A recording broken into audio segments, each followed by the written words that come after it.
හරි මේ වීඩියෝ එකද මම කරන්නේ කොහොමද ත්‍රෙඩ් එකක් 3D ප්‍රින්ට් කරගන්න ෆංක්ෂන් වෙන විදිහට මම මේකට යූස් කරන්නේ SolidWorks කියන සොෆ්ට්වෙයාර් එක. හරි අපි බලමු කොහොමද මේ සිම්පල් ත්‍රෙඩ් එකක් හදාගන්න කියලා සහ කොහොමද ඒක 3D ප්‍රින්ට් කරගන්න ෆංක්ෂන් වෙන විදිහට කියලා.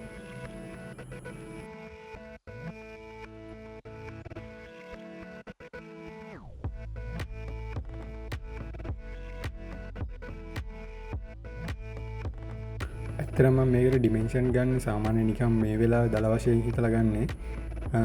මේක මට සමහරට මොඩල් කරගෙන යද්දී ටිකක් මැච්චන විදිහට වෙනස් කරගන්න වෙයි.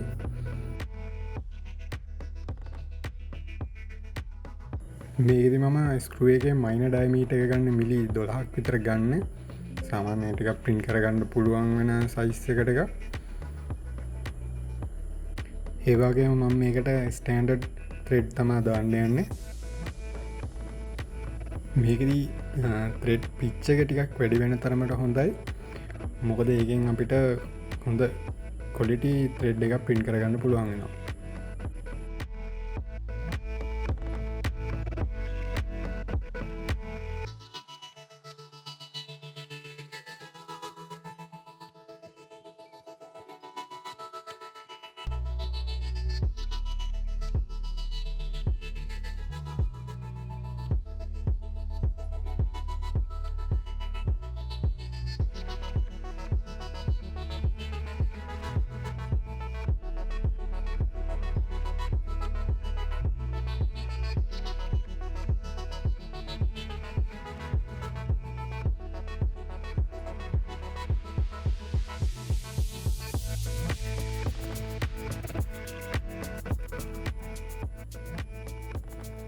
මම මේක දැනට හෙඩ් එකේ සයිස් එක මිලි 15ක් විදිහට ගන්නවා. අත්තර මේක ස්ටෑන්ඩඩ් සයිස් එකක් නම් නෙමෙයි. මට මෙතන පෙන්වන්න ඕනේ මේ එක්ස්පෙරිමන්ට් එක කොහොමද යන්නේ කියන එක විතරයි. ඒකින්ද මම දැනට මිලි 15ක් ගන්නවා. සමහරවිට අපිට වීඩියෝ එක ඉස්සරහට මේක ටිකක් මැච් වෙන විදිහට ගන්න එක ටිකක් වෙනස් කරන්න වෙයි.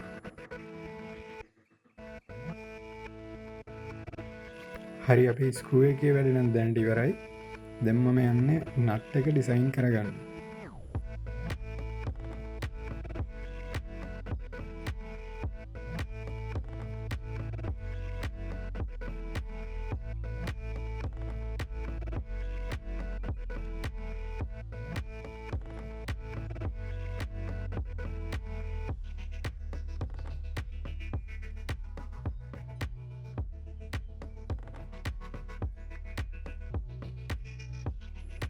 මන් නට්ටකටත් අත්තටම ස්ටෑන්ඩඩ් සයිස් නෙමෙයි ගන්නෙ. මේ වෙලාවේ නිකන් හිතන වැලියු එකක් තමයි ගන්න.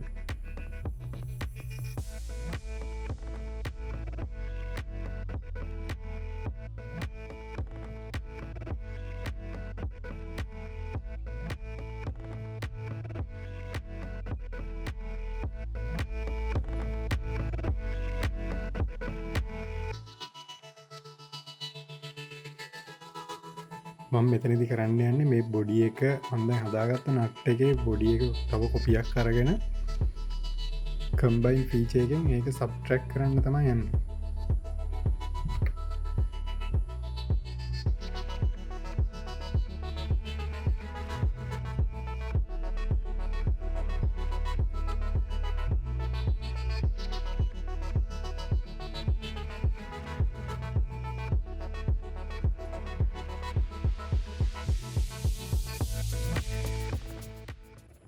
හරි දැන් තමයි මේකේ වැදගත්ම කොටස තියෙන්නේ.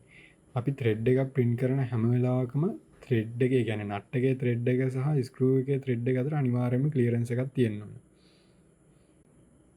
මම එහෙම ක්ලියරන්ස් තියන්න මේ වෙලාවේ යූස් කරන්නේ SolidWorks වලම තියෙන ෆීචර් එකක් move face කියන එක. ඒ වගේම තමයි අපි මේ move face කියන ෆීචර් එක යූස් කරද්දී බලන්න ඕන හැම සර්ෆේස් එකක්ම අපි සිලෙක්ට් කරනවාද කියලා. ඒක මේක් ෂුවර් කරගන්න තමයි මම මෙතන ක්‍රොස් සෙක්ෂන් view එකක් අරගෙනම වැඩේ කරන්න යන්නේ.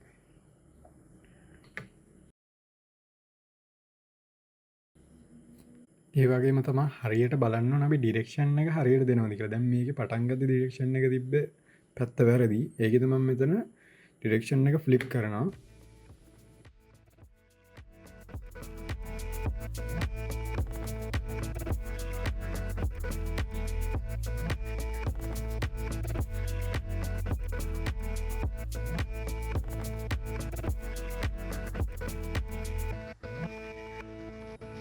දැම්මන් කරන්න යන්නේ ත්‍රෙඩ් එක අපි දාලා කරකෝනකට ටිකක් ඊසිවෙන්න ඕන හින්දා රිබෝල් කට් එකක් දාන්න යන්නේ නට් එකට සහ ස්කෘ එකට දෙකටම.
ඇත්තරම්මන් කලින්කෝ වගේ නට්ටගේ සයිස් එක පොඩ්ඩක් දෙම මෙතන ඔඩ් වගේ පේනවා.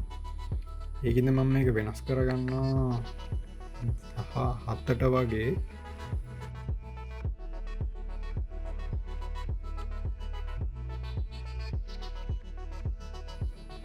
ඒවගේම නට්ටගේ සයිසකටයක් ගැලපෙන්න්න මම ස්කුව එක හෙඩ් එකක් ටිකක් වෙනස් කරගන්නවා.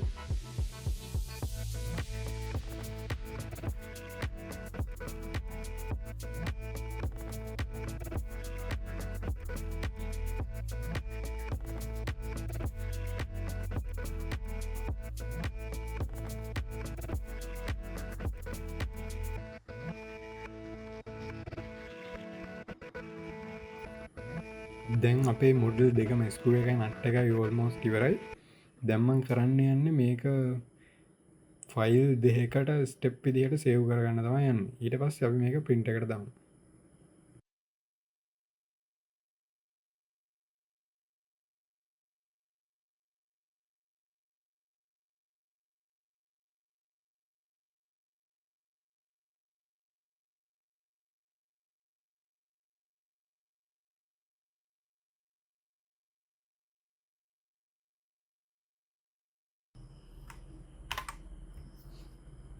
හරිතින් මම මේකට බැම්බු ස්ටඩියෝ කියන සොෆ්ටය එක තමා යස් කරන්න.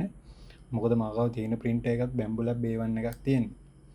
ඉතින් අපි බලමු මේක මේ අපි ප්‍රින්් කරද්දි මේ ස්ලයිසේගේ බෙඩ් එකට කොහොමද මේක හදාගන්න කියලා. මේකට ම යස් කරන කෙලින්ම මේ ඔටෝරියන් පීච එක නට්ට කරන එක හරිගන්න බලමු ස්කරුව එකට. හරි දැන් මේක වලට තේරෙනවා මේක මේ විදිහට print කරොත් print වෙන්නේ නැහැ thread එකක් හරියට. මොකද layers stack වෙවි උඩට යන හින්දා. ඒකෙද මම මේක manually rotate කරගන්න තමයි හදන්නේ.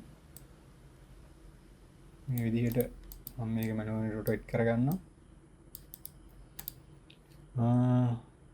සාමාන්‍යයෙන් thread එකක් print කරද්දී අපි layer height එක ටිකක් අඩුවෙන් තමයි use කරන්නේ. මොකද thread එකේ quality අපිට ගොඩක් ඕන හින්දා මම මේකට 0.16 එක ගන්නවා. අපි ස්ලයිස් කරලා බලමු කොහොමද කියලා. හරි. පේන්න නම් අවුලක් නැහැ. ඔව් අපි මේක print එකට දාලා බලමු. මම මේ print එක wifi වලින් කෙලින්ම router එකට connect කරලා තියෙන්නේ. ඒකින්ද මට මේක online මේ යවන්න පුළුවන්. අපි යවලා බලමු කොහොමද print එක වෙන්නේ කියලා.